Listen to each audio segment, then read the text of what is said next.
வணக்கம். இரவு நேர பிரதான செய்திகளின் ஊடாக நர்மதா சிறையில் முதலில் தலைப்புச் செய்திகள்.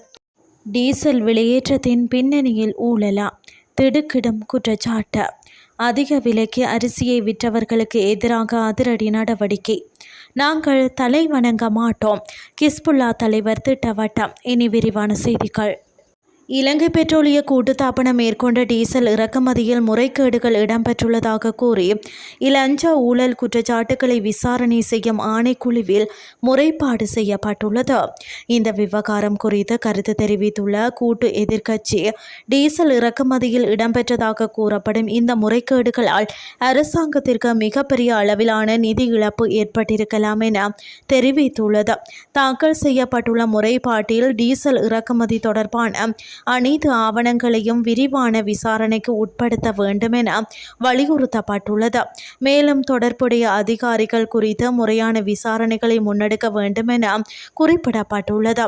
அத்துடன் விசாரணையின் மூலம் முறைகேடுகளுக்கு பொறுப்பானவர்கள் என தீர்மானிக்கப்படுபவர்களுக்கு எதிராக சட்ட நடவடிக்கை எடுக்க வேண்டும் எனவும் கூறப்பட்டுள்ளது. இந்த முறைகேடு தொடர்பான மேலதிக விசாரணைகளை ஆணைக்குழு விரைவில் ஆரம்பிக்கும் என எதிர்பார்க்கப்படுகின்றது.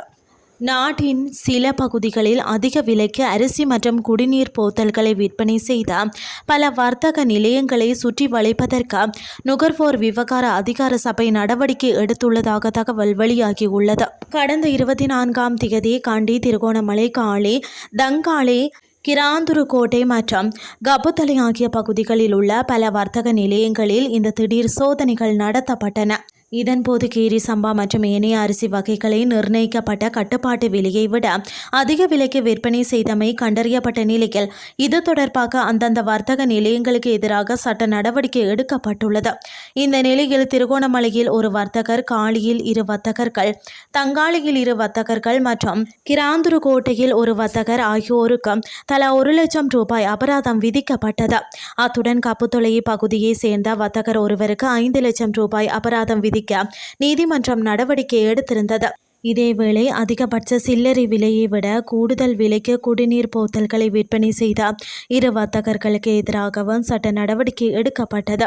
அதிக விலைக்கு குடிநீர் போத்தல்களை விற்பனை செய்த கபுத்தலை பிரதேச வர்த்தகர் ஒருவருக்கு 10 லட்சம் ரூபாய் அபராதமும், அனுராதபுரம் பிரதேச வர்த்தகர் ஒருவருக்கு 1 லட்சம் ரூபாய் அபராதமும் நீதிமன்றத்தினால் விதிக்கப்பட்டமை குறிப்பிடத்தக்கது. இனி வெளிநாட்டு செய்திகள்.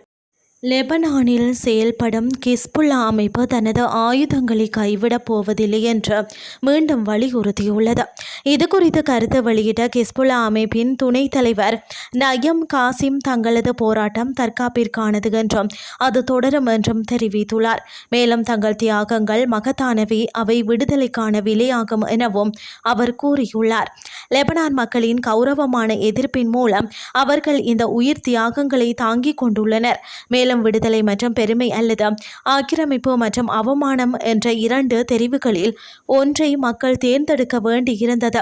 லெபனானுக்காகவும் அதன் மக்களுக்காகவும் நாங்கள் எங்களது தற்காப்பு போராட்டத்தை தொடர்கிறோம்.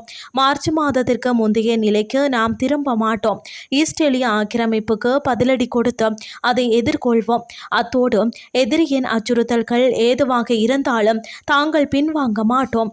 நாங்கள் தலைகுனிய மாட்டோம். தோற்கடிக்கப்பட மாட்டோம். தவறுகளின் ஆற்றல் வற்றாதது. என்றுமே இஸ்ரேல் லெபனானில் நிலைத்திருக்க முடியாது.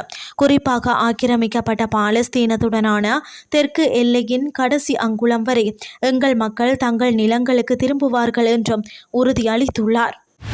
செய்திகள் யாவும் நிறைவடைகின்றது.